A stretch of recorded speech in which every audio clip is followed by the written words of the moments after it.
आज हम लोग चर्चा करेंगे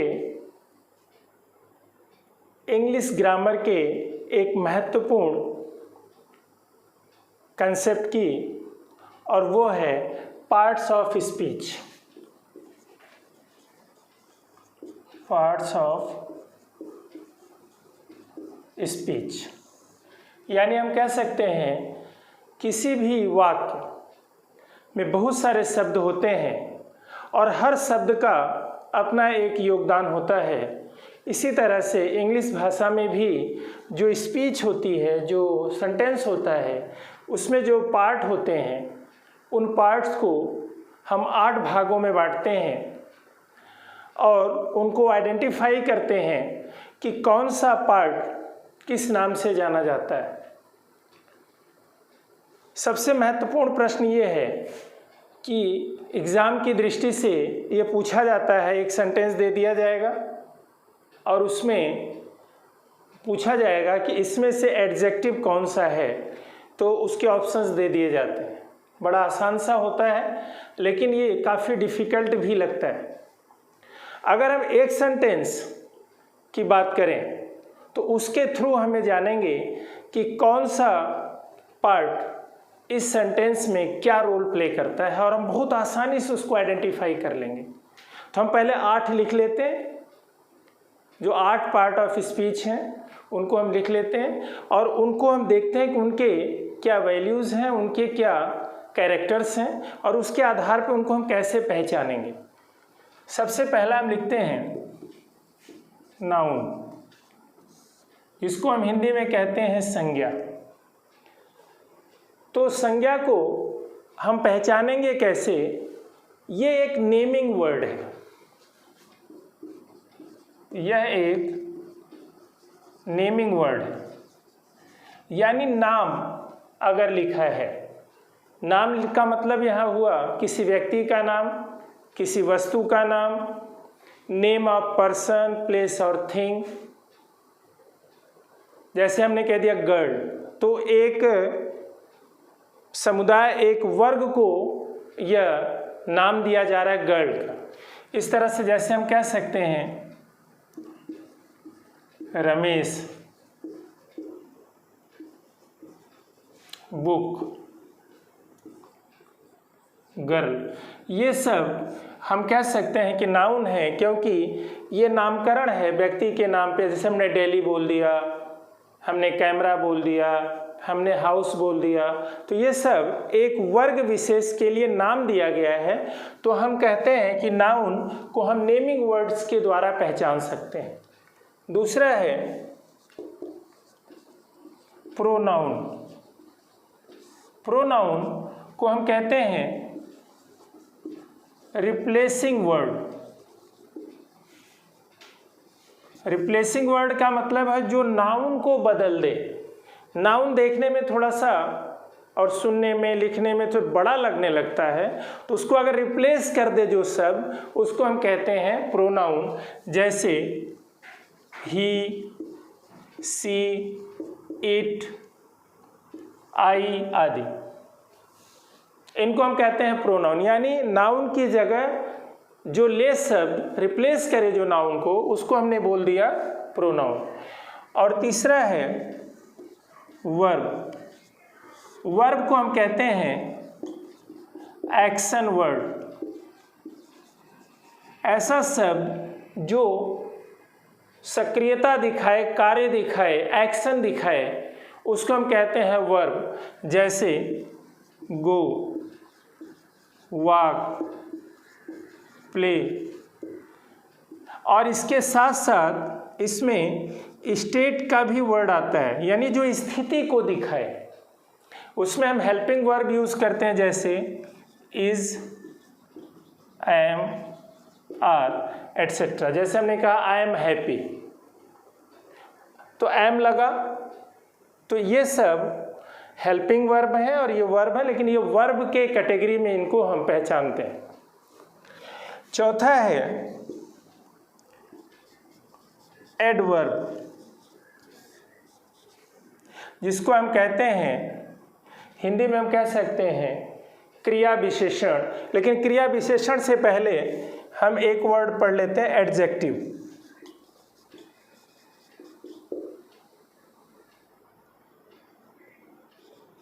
एडजेक्टिव जिसको हम कहते हैं विशेषण, जो नाउन की विशेषता बताए, विच explains the characteristics of noun, that is adjective. इसको हम कहते हैं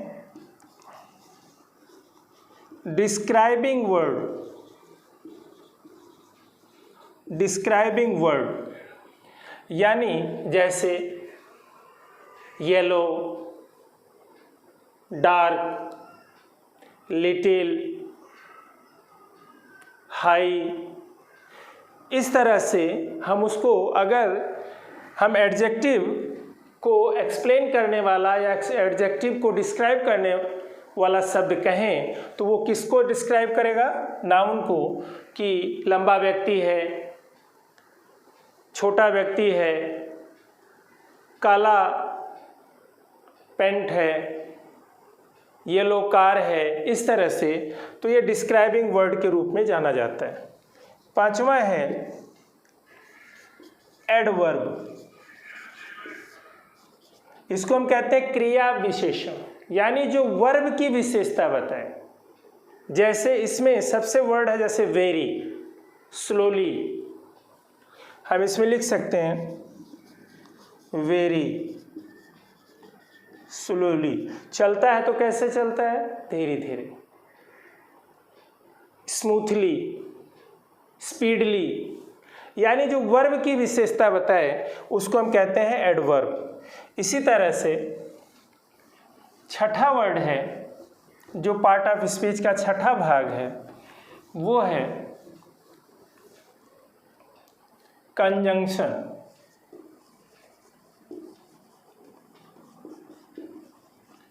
कंजंक्शन यानी जिसको हम कहते हैं समुच्चय बोधक, जोड़ने वाला, कनेक्टिंग वर्ड। यानी हम यहाँ पे कह सकते हैं कनेक्टिंग वर्ड, ऐसा शब्द जो जोड़ता हो। एडवर्ब में क्या था, हमने क्या लिखा कि डिस्क्राइबिंग वर्ड या describing the character of verb, adverb हो गया। और यहाँ पे है कनेक्टिंग वर्ड, जोड़ने वाला शब्द। इसके महत्वपूर्ण वर्ड है एंड, बट, व्हेन, एटसेट्रा। ये बहुत ही सिंपल। हम जब जोड़ते हैं दो शब्दों को, दो वाक्यों को, दो क्लॉज को, तो उसको हम कहते हैं, उसको कहते हैं कंजंक्शन। जैसे Ram and Shyam, playing and dancing, जब हम जोड़ते हैं तो उसको हम कहते हैं कंजंक्शन। सातवां है प्रीपोजिशन। प्रीपोजिशन यानी इसको हम कहते हैं संबंध बोधक, यानी रिलेशनशिप वर्ड। ऐसा शब्द जो रिलेशन बताता है, शब्दों को आपस में किस रिलेशन के तहत जोड़ा गया, जैसे ऊपर, नीचे, दाएं, बाएं, पीछे। इसको हम ऐसे लिख सकते हैं टू, इन, बाई, आफ्टर आदि। इन शब्दों को हम कहते हैं प्रीपोजिशन। ये संबंध जोड़ने वाले शब्द हैं, कनेक्टिंग वर्ड्स हैं। कनेक्टिंग वर्ड्स के रूप में हम इनको याद कर सकते हैं और बहुत ही इंटरेस्टिंग ढंग से वो हमारे दिमाग में बने रहते हैं। और लास्ट में है, यानी आठवां वर्ड हम कह सकते हैं, जो पार्ट स्पीच का आठवां भाग है, वो है इंटरजेक्शन। इंटरजेक्शन, इंटरजेक्शन का अर्थ है विस्मयाधिबोधक, यानी जिसमें हमें थोड़ा सा भाव प्रकट हो। इसलिए हम इसको सिंपल समझने के लिए कह सकते हैं एक्सप्रेसिव वर्ड। अब आप देखिए, एक्सप्रेसिव वर्ड में हम क्या लिख सकते हैं? हाई, या वाव, ओ, आउच, इस तरह से, और वेल, इस तरह के शब्दों का इस्तेमाल जब हम करते हैं तो इसका मतलब है ये कभी दुख प्रकट करने के लिए, कभी आश्चर्य प्रकट करने के लिए और कभी हर्ष प्रकट करने के लिए इनका इस्तेमाल होता है। अब हम देखेंगे कि एक ही सेंटेंस हम लिखते हैं आपके सामने और उस सेंटेंस में हम इन्हीं कैरेक्टर्स के आधार पर ढूंढने का प्रयास करते हैं कि कौन सा पार्ट किस नाम से जाना जाता है। अब देखिए, इस पार्ट के आधार पर हम पूरे सेंटेंस को पढ़ेंगे, यानी पूरा सेंटेंस में हमें ये सारे पार्ट ऑफ स्पीच देखते हुए नजर आएंगे। जैसे wow, he ran fastly after the yellow bus and caught it.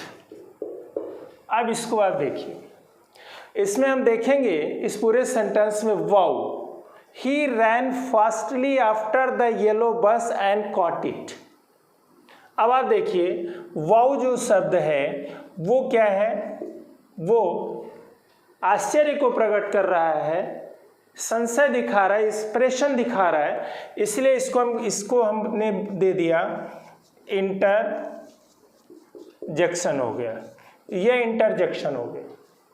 ही जो है नाउन की जगह यूज हो रहा है तो ही को हम कह सकते हैं प्रोनाउन, ये प्रोनाउन हो गया जो नाउन की जगह यूज हो रहा है। रैन एक्शन को दिखा रहा है कि क्या काम हुआ है, ये हो गया वर्ब, पहचानने के लिए आता है। डीएसएसबी वगैरह के एग्जाम में बहुत ज़्यादा आता है, पार्ट दे देंगे, उस सेंटेंस दे देंगे, उसमें पहचानना होगा। अब वो दौड़ा कैसा, रैन दौड़ा कैसा, फास्टली, यानी ये फास्टली क्या हो गया, एडवर्ब, क्योंकि यह शब्द दौड़ने के गुण को प्रकट कर रहा है कि वो दौड़ा तो कैसे दौड़ा, तो हो गया फास्टली क्या हो गया, एडवर्ब।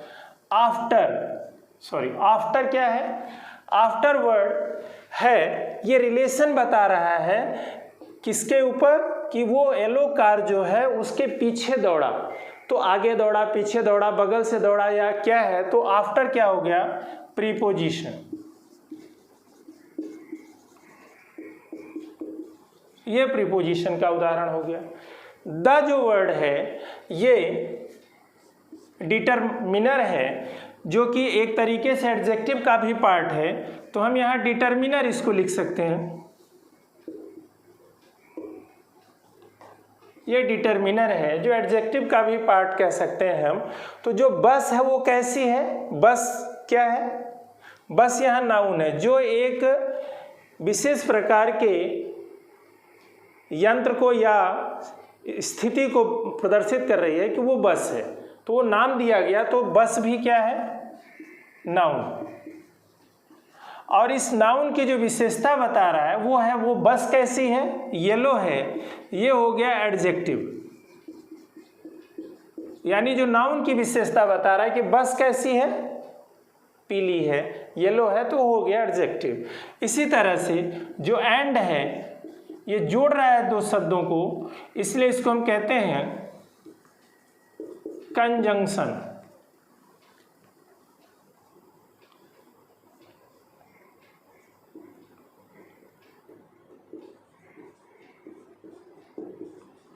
कंजंक्शन।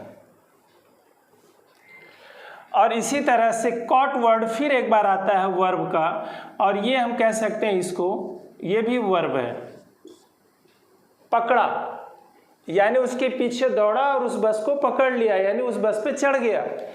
इट फिर एक बार यहाँ पे प्रोनाउन। इस तरह से देखिए एक ही सेंटेंस में हमने इंटरजेक्शन, वर्ब 2 बार आ गया, प्रोनाउन 2 बार यूज़ किया, एडवर्ब आया, प्रीपोजिशन यूज़ हुआ, डिटर्मिनर यूज़ हुआ, एडजेक्टिव यूज़ हुआ, नाउन यूज़ हुआ, कंजंक्शन यूज़ हुआ।